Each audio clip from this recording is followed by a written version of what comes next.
بسم اللہ الرحمن الرحیم۔ السلام علیکم ورحمۃ اللہ۔ حضرت سلطان محمود غزنوی رحمۃ اللہ علیہ اپنے کچھ سپاہیوں کے ساتھ جنگل میں بھٹک گئے۔ سورج بھی تیزی سے ہوتا جا رہا تھا۔ سلطان جنگل میں راستہ تلاش کر رہا تھا کہ اچانک اس کی نظر ایک ہندو ذات کی شہزادی پر گئی جو اپنی کنیز کے ساتھ جنگل میں آئی ہوئی تھی۔ وہ دونوں دریا کے کنارے بیٹھ کر اپنے پاؤں پانی میں رکھے ہوئے تھیں اور وہ اس بات سے بے خبر تھیں کہ ایک ریچھ ان کی طرف آ رہا ہے۔ سلطان بھی وہاں موجود تھا۔ جب تک کہ سلطان کا تیر اس کو لگتا، ریچھ نے کنیز کو نقصان پہنچا دیا تھا۔ پھر سلطان نے ایک ہی ساتھ 4-5 تیر اس کو مار دی اور وہ گر گیا۔ شہزادی کو یہ جاننے میں دیر نہ ہوئی کہ یہ بہادری ایک بہترین جنگجو ہی کر سکتا ہے۔ شہزادی سلطان کی طرف گئی اور کہنے لگی کہ میرا نام سمرتی ہے، میں جے پور ریاست کے راجا کی بیٹی ہوں۔ میری جان بچانے کا بہت شکریہ۔ میں تمہیں اپنی ریاست میں اعلیٰ مقام دوں گی، مگر تم ہماری فوج کے نہیں لگتے ہو۔ بتاؤ کون ہو تم؟ سمرتی یہ نہیں جانتی تھی کہ اس کے سامنے ایک عام سپاہی نہیں ہے، بلکہ یہ حضرت سلطان محمود غزنوی رحمۃ اللہ علیہ جو ایک طاقتور سلطنت کے عظیم سربراہ اعلیٰ تھے، جن کے نام سے تمام ہندو راجے بھی ڈرتے تھے۔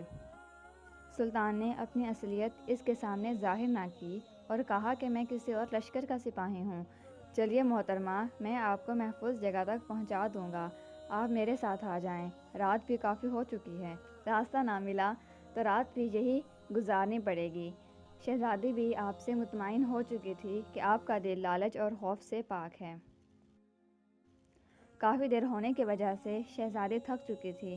سلطان نے ایک درخت کی طرف اشارہ کر کے کہا کہ شہزادی آپ یہاں بیٹھ جائیں، اور رات بہت ہو چکی ہے، اس لیے اب صبح کو سفر کریں گے۔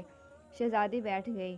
سلطان نے محسوس کیا کہ شہزادی اپنے بیش قیمتی لیکن باریک لباس میں یہ ٹھنڈی رات نہ گزار سکے گی، اس لیے اپنی چادر اس کے آگے کر دی، جیسے شہزادی سے کہہ رہے ہوں کہ یہ چادر لے لیں۔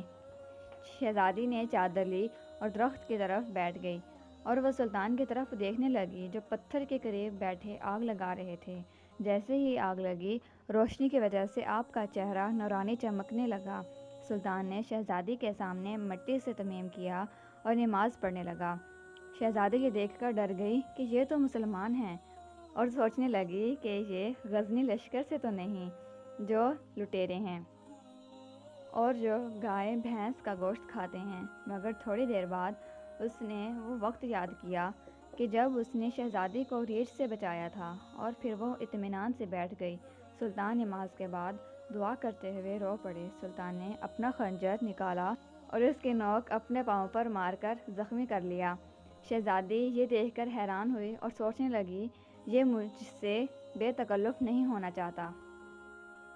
صبح ہوئی تو سلطان نے کہا کہ اب ہمیں چلنا چاہیے۔ جب سلطان کچھ دور تک گیا تو دیکھا کہ سفید پتھر راستے میں موجود ہیں، جو سلطان کے سپاہی نے گرائے تھے کہ راستہ اسی طرف ہے۔ یہ اس زمانے کا طریقہ تھا جب اپنے پیچھے نشان چھوڑ جاتے تاکہ آنے والے کو راستہ معلوم ہو جائے۔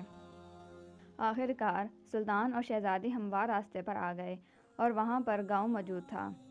سلطان نے شہزادی سے کہا کہ آپ کی ریاست کی حدود معلوم ہوتی ہیں۔ شہزادی نے گاؤں کے سرپنچ کو بلوایا اور کہا کہ مجھے 2 گھوڑے دو جو تیز رفتار ہوں۔ شہزادی نے سلطان سے کہا کہ مجھے حیرت ہوئی تم پر، کس طرح ساری رات تم اپنا زخم خنجر سے کریدتے رہے اور میری طرف ایک بار بھی نہیں دیکھا۔ چلو تم میرے ساتھ، میں تمہیں کچھ ہیرے اور انعام سے نوازوں گی، میری جان بچانے کی خاطر۔ سلطان نے گھوڑے پر بیٹھ کر کہا کہ میں نے اپنا زخم اس لیے کریدا تاکہ میری نظر تمہارے حسن پر نہ جائے۔ میں ایک مسلمان ہوں اور آپ صلی اللہ علیہ وآلہ وسلم کا غلام ہوں۔ مجھے یہ گوارا نہیں تھا کہ میں آپ کی طرف دیکھوں، اور الحمدللہ میں ایک سچا مسلمان ہوں۔ شہزادی یہ سن کر سپاہی کے کردار سے متاثر ہو گئی اور شہزادی کا دل اسی اجنبی کے مذہب کے لیے بے قرار ہو گیا۔ یہ کہہ کر سلطان نے اجازت چاہی۔ شہزادی نے کہا کہ اپنا اور اپنی فوج کا نام تو بتا دو، ہم ہمیشہ یاد رکھیں گے۔ سلطان گھوڑے کی رکابیں پکڑتے ہوئے بولے، شہزادی میرا نام سلطان محمود غزنوی اور میں ہی اس عظیم سلطنت کا سپہ سالار اور سلطان ہوں۔ یہ کہہ کر سلطان نے گھوڑے کو ایڑی لگا دی اور دوڑتے ہوئے آنکھوں سے اوجھل ہو گئے۔ ماشاء اللہ، سبحان اللہ، الحمدللہ، یہ تھے اللہ کے سچے وفادار۔ آج ان کے نقش قدم ہم سب کے لیے راہ نجات ہیں۔ اس پیغام کو دوسرے لوگوں تک پہنچانا مت بھولیں، شاید اس سے اللہ کسی کی زندگی کو آپ کے وسیلے سے بدل دے۔